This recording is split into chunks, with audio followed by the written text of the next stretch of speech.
Today I thought we'd take a slightly closer look at this winter tree scene. This painting was briefly featured in a video last month where I took a quick break from my oil painting because I was frustrated with it, and I'll link that in the card in the top corner of this video. So this is a monochromatic watercolor painting using only QoR's version of Payne's Gray.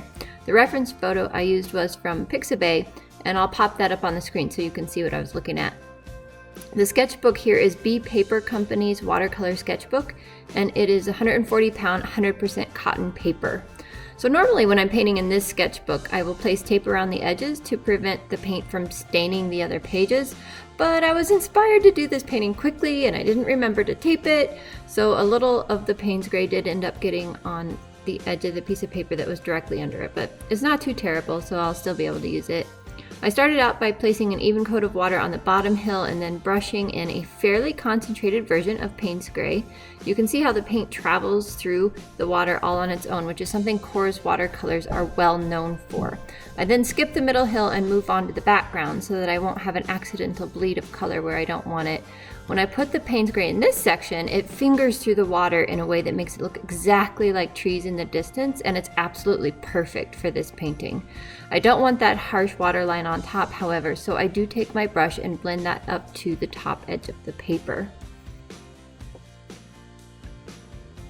And then what you don't see is me letting it dry.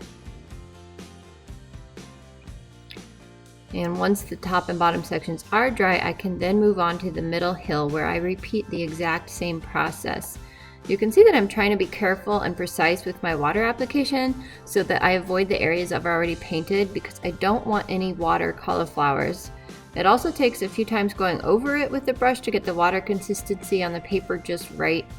And this time when I brush the Payne's Gray in, I want the hill to appear to be smooth and snow covered. So I blend out the color bleeds with my brush until I'm happy with it. And what I'm doing off to the side there is dabbing my brush on my towel to remove the extra moisture. Alright, in this next step here, I'm taking a really concentrated version of Payne's Gray and I'll use that to freehand in these winter trees. My trees are much more spiky and bent than in the reference photo, and I try to place them in the painting where I think they'll look right. So you just kind of gotta eyeball it and see where you want them. You can use your reference photo too as an idea. We've been up in the woods snowmobiling through sites where a forest fire has burned through, and that's what I imagine these trees have experienced. They seem charred and somewhat dead in a sense. So I suppose you could look at this painting either as peaceful and relaxing, or you could look at it as sad and desolate. So which way do you see it? Peaceful and relaxing, or sad and desolate? I would love to know your opinion in the comments below.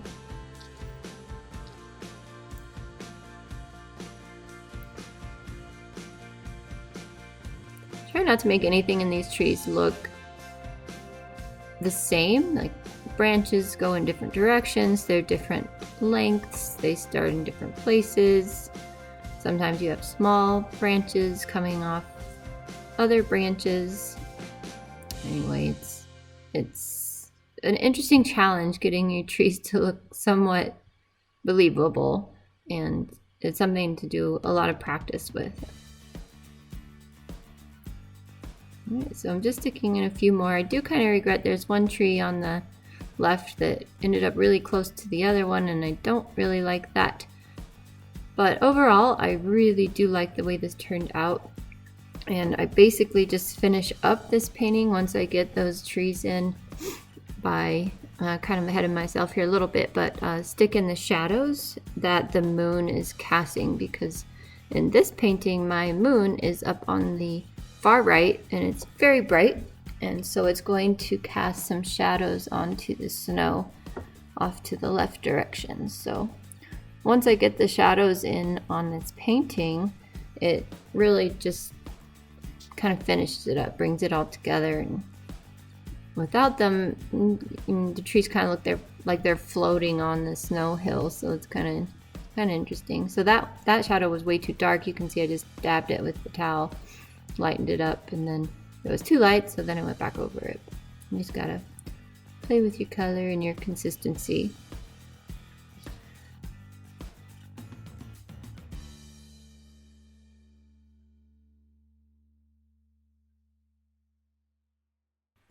I really enjoy monochromatic painting, and I will be coming back to it time and time again. I have a very beautiful bluish monochromatic painting that I did as a teenager that I'm going to revisit here on this channel. And so make sure you subscribe and hit the notification bell so you don't miss any of my upcoming videos. Thanks for joining me today, and I will see you in the next one.